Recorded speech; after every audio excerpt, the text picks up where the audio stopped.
Assalamualaikum warahmatullahi wabarakatuh. Halo semua, kami dari kelompok Tapetalas ingin mempresentasikan hasil survei penilaian penyajian produk makanan. Saya akan menjelaskan tentang survei yang telah kami lakukan. Kami melakukan survei mengenai penilaian penyajian ujian praktek biologi yaitu Tapetalas yang sudah kami olah menjadi makanan fungsional. Survei diberikan kepada 119 orang responden dengan rentang penilaian antara 0 sampai 100. Lalu berdasarkan hasil survei tersebut, kami membuat tabel distribusi, histogram, poligen frekuensi, OGIF, serta 3M, modus, mean, dan Tabel median. frekuensi alat penyajian data, statistika yang berbentuk kolom dan baris, yang di dalamnya terdapat susunan data yang telah dikelompokkan kategori tertentu. Bisa kita lihat di dalam gambar, ada nilai atau penilaian, lalu ada frekuensi. Dari angka pertama menunjukkan 70 sampai 79 terdapat 4, lalu 80 sampai 89 terdapat 38, dan 90 sampai 99 terdapat 50, lalu 100 sampai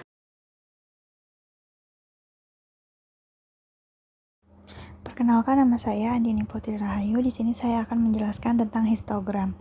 Dalam ilmu statistik, histogram adalah sebuah representasi grafik yang menampilkan impresi visual dari distribusi data. Histogram adalah sebuah estimasi distribusi probabilitas dari variabel kontinu dan pertama kali diperkenalkan oleh seorang ahli bernama Carl Pearson. Nah, langkah pertama untuk membuat histogram yaitu membuat gambar. Jadi garis lurus yang di bawah itu untuk nilai dan yang tegak lurus itu untuk frekuensi. Nah, membuat histogram kita harus memperhatikan batas bawah yaitu yang sebelah kiri. Nah, jadi batas bawah ini dikurang sama 0,5.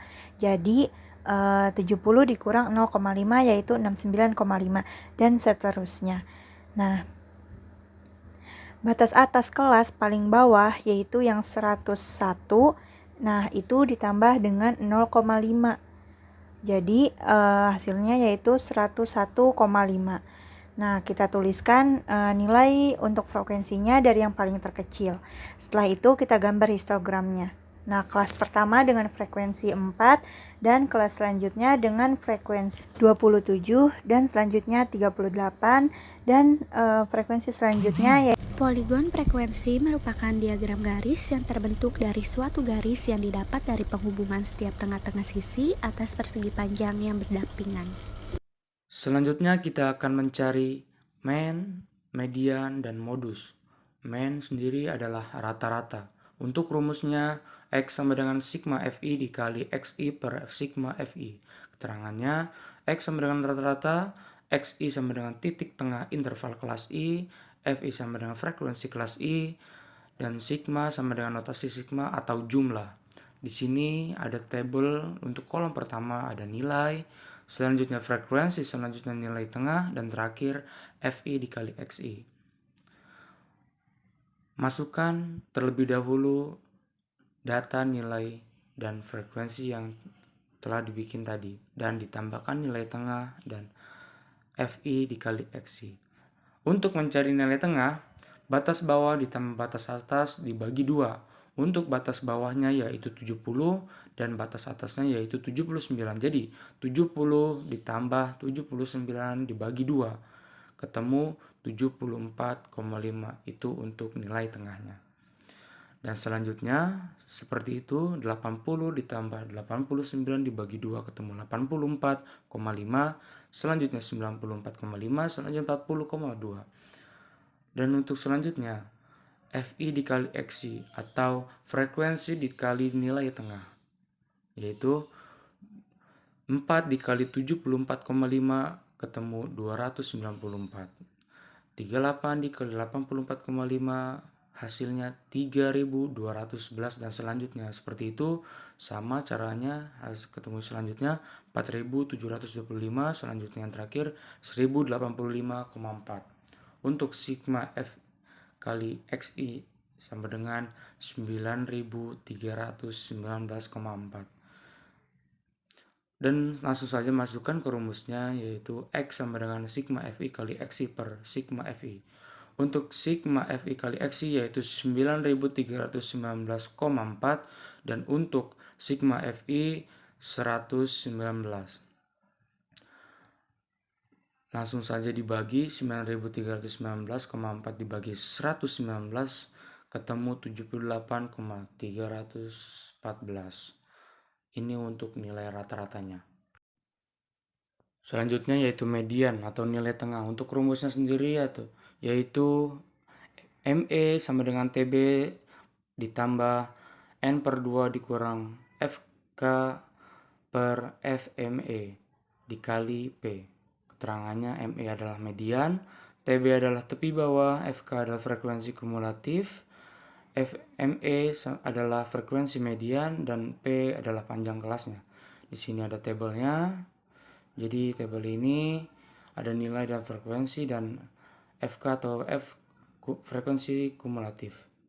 Jadi untuk mencari median, sebelum mencari nilai median kita harus melakukan atau mencari letak kelas mediannya, yaitu sigma F per 2 sama dengan 119 per 2 sama dengan 95,2. Di frekuensi kumulatif ini nilai yang melebihi dari 59,2 ini adalah 92. 92 ada di kolom frekuensi 50. Nah, itu untuk medianya. Jadi TB sama dengan BB dikurang 0,5. TB-nya sendiri adalah 90, jadi 90 dikurang 0,5 ketemu 89,5.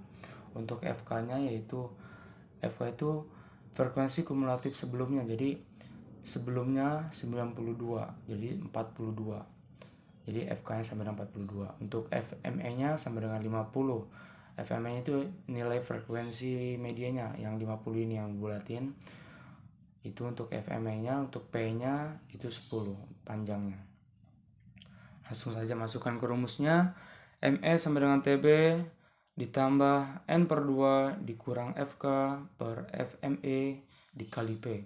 Untuk TB-nya dimasukkan 89,5 ditambah N per 2 59,2 dikurang FK 42 per FME yaitu 50 dikali panjangnya kelas 10. Ketemu 89,5 ditambah 17,2 per 50 dikali 10 dan hasil ketemunya 92,94. Ini untuk nilai mediannya. Dan yang terakhir kita akan mencari modus atau nilai yang sering muncul. Untuk rumusnya MO sama dengan TB ditambah DI D1 per D1 ditambah D2 dikali P. Keterangannya MO adalah modus, TB adalah tepi bawah, D1 adalah selisih frekuensi kelas modus sebelumnya, dan D2 adalah selisih frekuensi kelas modus sesudahnya, dan terakhir panjang P, panjang kelas. Di sini ada tabel juga, jadi tabel ini ada nilai dan frekuensi. Jadi untuk mencari modus ini gampang aja, tinggal lihat frekuensi yang paling besar yaitu ada di 50. Jadi 50 ini adalah nilai modus atau nilai yang sering muncul di sini. Untuk ininya mencari TB-nya yaitu sama seperti tadi, tepi bawah atau batas bawah dikurang 0,5. Jadi 90 dikurang 0,5 adalah 89,5 dan D1 yaitu selisih frekuensi kelas modus sebelumnya,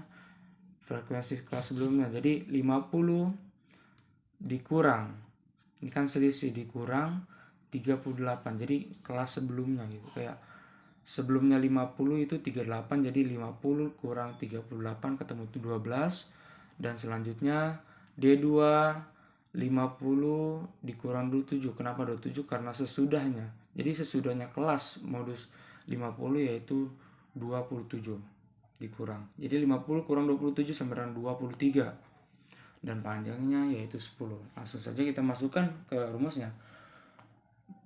Modus sama dengan 89,5 ditambah 12 per 12 ditambah 23 dikali 10.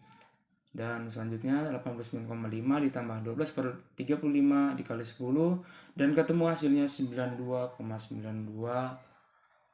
dan ini adalah nilai modusnya.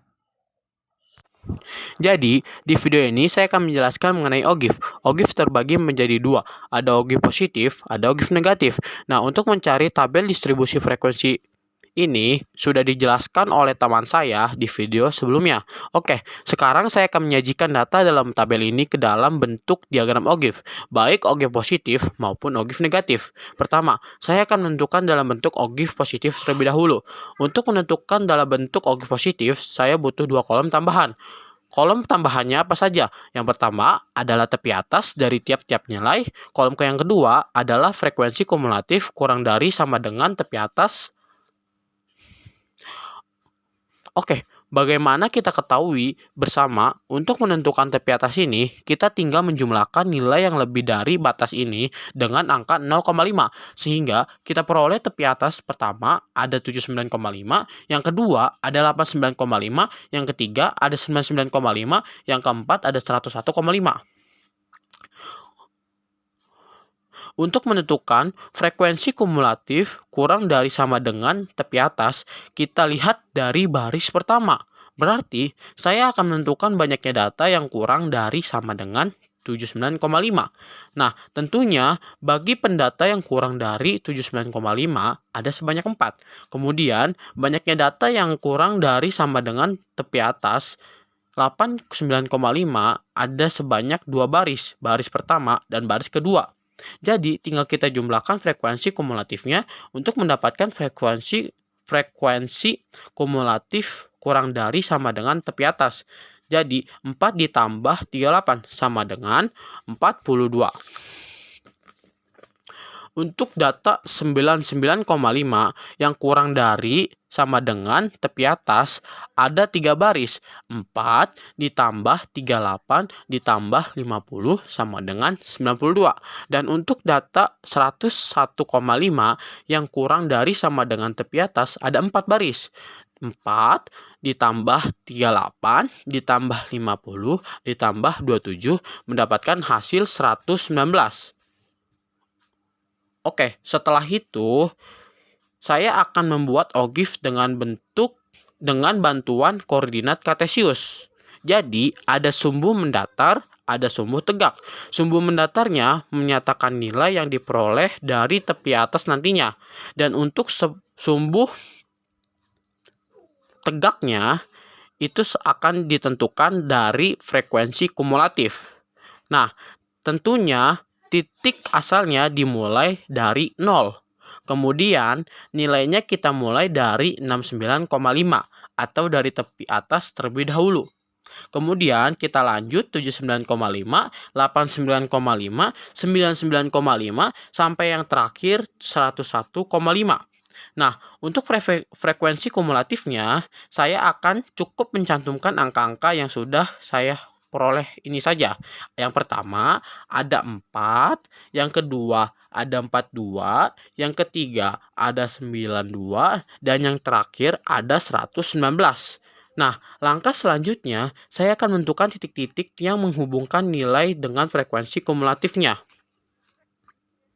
Tapi sebelumnya, saya akan menentukan terlebih dahulu frekuensi kumulatif kurang dari sama dengan tepi atas 69,5.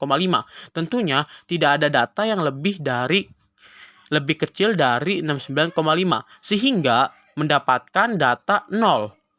Jadi untuk data 69,5 dia berada di titik 0. Selanjutnya, untuk baris yang kedua 79,5 saya akan pasangkan dengan 4. Mendapatkan titik 79,5 berada di 4. Terus yang ketiga ada 89,5. Saya pasangkan dengan 42 mendapatkan titik 89,5 berada di 42. 99,5 saya pasangkan dengan 92, 101,5 saya pasangkan dengan 119. Kemudian setelah kita pasangkan tersebut, kita mendapatkan titiknya tersebut, kita hubungkan seluruh titik itu secara berurutan dan mendapatkan ogive positif. Selanjutnya, saya akan menentukan ogive negatif dengan tabel yang sama tentunya dan cara yang sama. Kalau tadi ogive positif, kita minta bantuan tepi atas.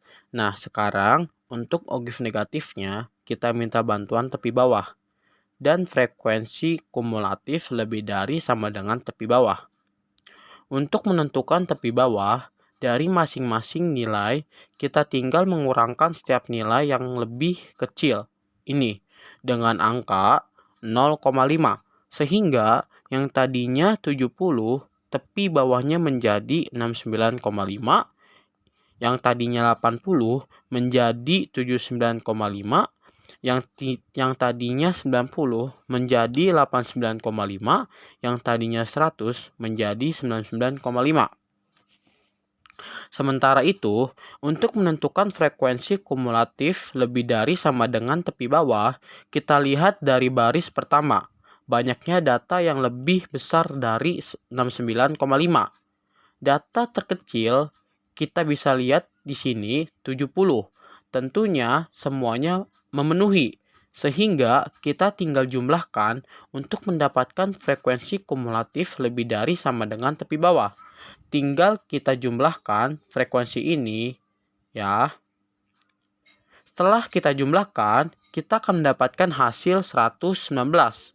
Kemudian di baris kedua, banyaknya data atau frekuensi kumulatif lebih dari sama dengan tepi bawah ada sebanyak 79,5. Sehingga semuanya memenuhi.